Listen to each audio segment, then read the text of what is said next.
Hai semua, Assalamualaikum. Apa kabar? Kembali lagi dengan saya Nitia. Hari ini saya mau berbagi resep bolu marmer atau lebih kita kenal dengan marmer cake. Nah, untuk resep ini resep favorit saya. Dari sekian resep bolu marmer yang sudah pernah saya bikin, resep ini yang paling enak menurut saya. Selain hasilnya bagus, bolunya itu juga lembut, moist, apalagi kalau dimakan keesokan harinya, rasanya akan lebih enak, lebih lembab. Dan kalau kalian penasaran, jangan lupa ya tonton videonya sampai akhir, dan jangan lupa juga untuk like, subscribe, dan komen. Tinggi banget. Pohon Natal. Ini pohon Natal. Mama, itu ada pohon Natal, Ma. Kata ada pohon Natal, Kak. Ada, Pak, pohon Natal. Pertama-tama aku mau bikin dulu untuk olesan Carlo-nya. Jadi ini olesan Carlo yang aku bikin sendiri. Untuk takarannya 1:1, jadi 50 gram mentega, 50 gram tepung, dan 50 gram minyak. Ini kita aduk sampai menjadi pasta. Aduknya ketiga bahan tersebut harus benar-benar tercampur dengan baik. Oh ya, ini aku bikin sekalian banyak. Jadi kalau kalian ingin bikin untuk olesan satu loyang saja, boleh, tinggal dikurangi aja. Nah, ini untuk olesannya akan kita oles tipis-tipis di loyangnya. Jadi untuk olesnya harus benar-benar merata supaya nanti bolunya tidak lengket. Selanjutnya kita akan siapkan untuk telurnya. Saya pakai 10 butir kuning telur. Jadi untuk kuning telurnya nanti kita pakai 10 butir. Untuk putih telurnya kita timbang, jadi beratnya 200 gram atau sekitar 5 butir putih telur. Lakukan sampai habis, pastikan keadaan telur segar supaya adonannya mengembang bagus dan supaya untuk hasil bolunya itu tidak terlalu amis. Untuk memisahkan kuning telur, saya lebih suka memakai alat seperti ini. Jadi ini takaran sendok, 1 sendok makan. Ini pas untuk 1 butir kuning telur ukuran besar. Ini akan lebih memudahkan pekerjaan kita. Selanjutnya kita akan timbang putih telurnya. Ini beratnya 200 gram atau sekitar 5 butir putih telur.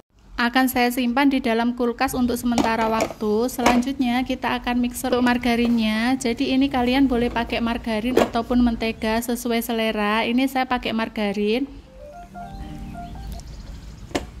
Jadi kita mixer jadi satu. 350 gram margarin.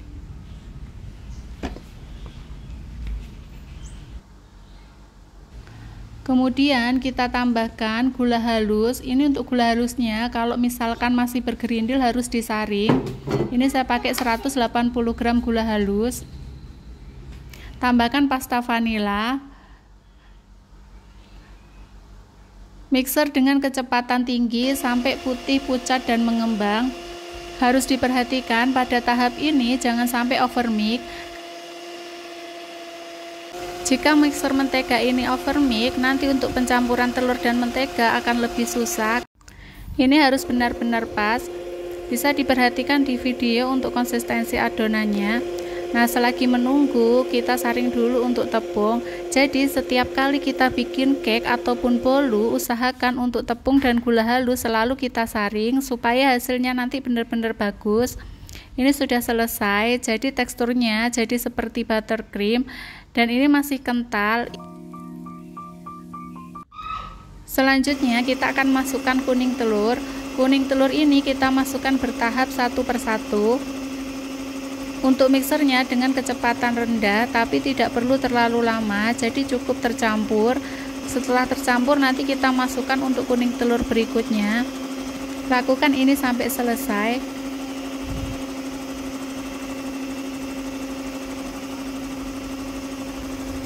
Untuk penggunaan hand mixer, gunakan spatula untuk meratakan pinggir-pinggir bowl.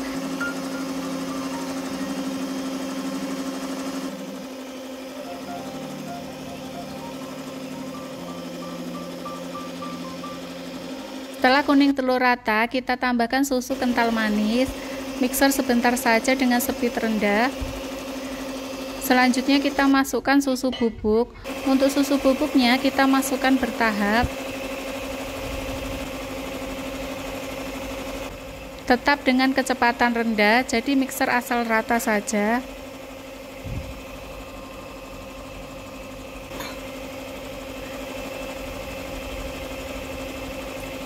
Terakhir nanti akan kita masukkan tepung terigu. Jadi tepung terigu yang sudah kita ayak tadi nanti akan kita masukkan bertahap dan sedikit demi sedikit. Untuk pengocokan tepung ini juga dengan speed rendah dan asal rata saja, jadi jangan sampai overmix supaya lemak mentega itu tidak terpisah dengan kuning telur.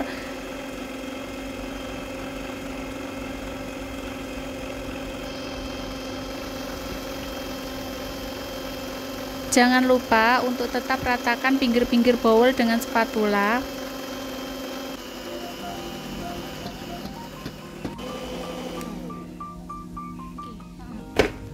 Matikan mixer. Untuk pencampuran adonan lebih baik, kita gunakan spatula. Aduk balik seperti di video. Pastikan supaya sudah tidak ada tepung lagi yang terlihat. Nah, untuk konsistensi adonannya seperti ini. Kalau seperti ini sudah bisa dipastikan bolunya akan lembut. Selanjutnya kita akan mixer putih telur yang sudah saya simpan di kulkas. Mixer sampai muncul gelembung, baru kita tambahkan garam.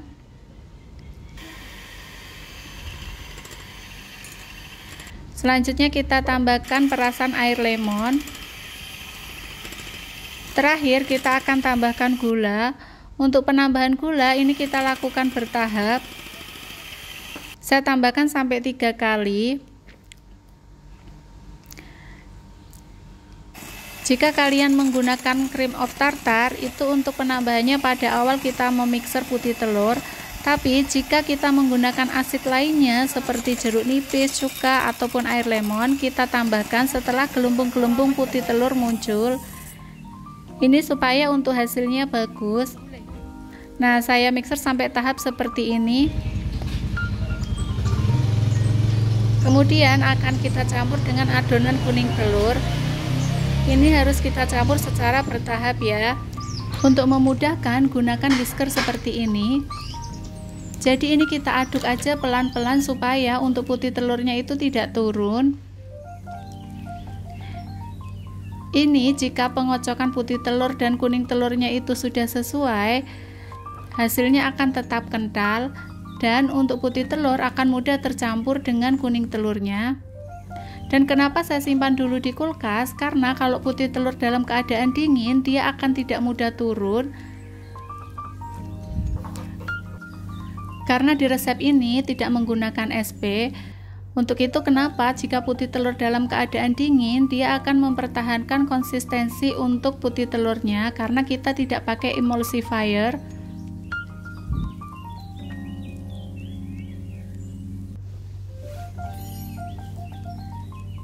Ini kita campur secara bertahap, jadi saya masukkan 3 kali.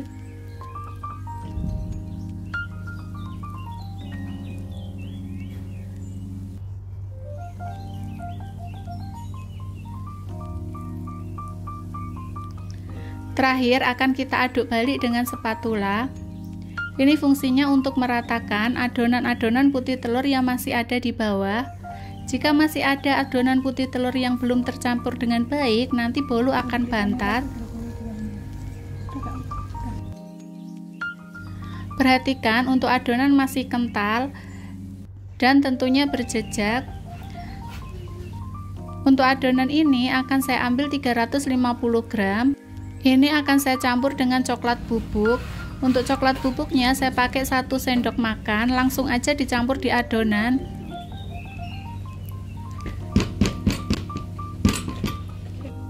Dan jangan lupa untuk bahan kering selalu ayak dulu supaya untuk hasilnya itu benar-benar halus dan lembut dan tidak ada bahan kering yang bergerindil. Ini kita aduk balik seperti ini. Setelah rata, nanti kita akan buat motif marmer. Untuk motif marmer bebas ya, kalian mau bikin seperti apa. Di sini saya tidak menambahkan pasta coklat karena saya menggunakan coklat bubuk kualitas bagus. Jadi nanti hasilnya sudah pekat dan hitam. Saya akan buat motif marmer yang sederhana, jadi tidak sulit. Di resep kali ini saya panggang menggunakan oven tangkring Jadi untuk suhunya sekitar 150 derajat. Selalu sediakan termometer jika kalian belum mengenali suhu oven masing-masing. Seperti kali ini, karena saya tidak pakai termometer dan tidak pakai timer juga, jadi bolu marmernya agak brownie. Jadi kalian jangan heran ya. Saya bikin bolu seperti ini biasanya saya gunakan untuk jualan. Kebetulan kali ini untuk cemilan aja di rumah. Jadi meskipun agak brownie tetap kita makan karena di dalamnya itu benar-benar masih enak, moist dan lembut. Cuma kulitnya aja yang agak menghitam. Biasalah ibu-ibu itu biasanya agak-agak pikun gitu, lupa kalau lagi manggang kue. Tapi sayang banget kalau video ini tidak saya share karena hasilnya itu bener-bener enak dan moist. Gosong aja enak ya, apalagi jika waktu panggangnya itu pas. Selain enak, bonusnya kuenya akan bener-bener cantik. Dan kalian tahu kan kalau bolu marmer ini harganya bener-bener mahal, perisai. Tapi kok ya banyak ya penggemarnya? Tentu saja karena dalam satu adonan ini itu menggunakan butter yang banyak. Tapi kalau kalian ingin bikin versi ekonomisnya, ganti mentega dengan margarin. Untuk telurnya jangan dikurangi ya, karena ini pengaruhnya dengan hasil. Nanti kuenya akan lembut, tidak seret, dan aroma jadulnya itu akan timbul jika banyak telurnya. Sekarang kita akan buat untuk motif atasnya. Untuk motif atasnya tinggal kita putar pakai sumpit atau pakai lidi seperti ini. Ini cukup di atasnya ya, jangan sampai ke dalam supaya motif dalamnya itu tidak berubah. Sebelum masuk oven kita hentakkan. Nah, ini sudah matang. Meskipun brownie, ini benar-benar enak loh. Kita keluarkan. Ini saya keluarkan, bolunya masih hangat. Potong bolu dalam keadaan sudah dingin supaya serat kuenya tidak rusak.